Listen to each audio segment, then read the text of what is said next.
زمین کے اوپر خشکی میں قوم کے سامنے کیا، وہی عقیدہ اتنا پختہ ہے، مچھلی کے پیٹ میں جانے کے بعد سمندر کی گہرائی میں قرآن کہتا ہے فنادا فی الظلمات اللہ الہ الا انت سبحانک انی کنت من الظالمین۔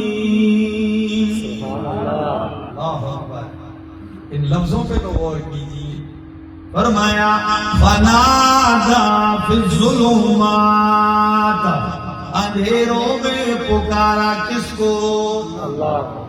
اب اندھیرا نہیں تھا، ظلمات، سمندر کی تہ کا اندھیرا، مچھلی کے پیٹ کا اندھیرا، رات کا اندھیرا، سیاہ بادلوں کا اندھیرا، اندھیرے گھر اندھیرے، ان اندھیروں میں پکارا اور کیا کہنے لگے؟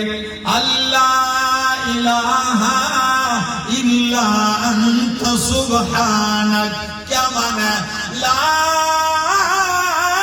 الہ الا انت، اللہ کوئی الہ نہیں، کوئی بچانے والا نہیں، ان اندھیروں میں کوئی سننے والا نہیں، الا انت، مگر تو ہی سننے والا ہے۔ سبحانک، تو کمزوریوں سے پاک ہے، سبحانک تو شریکوں سے پاک ہے، انی کنت من الظالمین، میرے پاس اسباب نجات کی کمی ہے۔ ظلم کا وہ معنی نہیں ہے جو آپ لوگ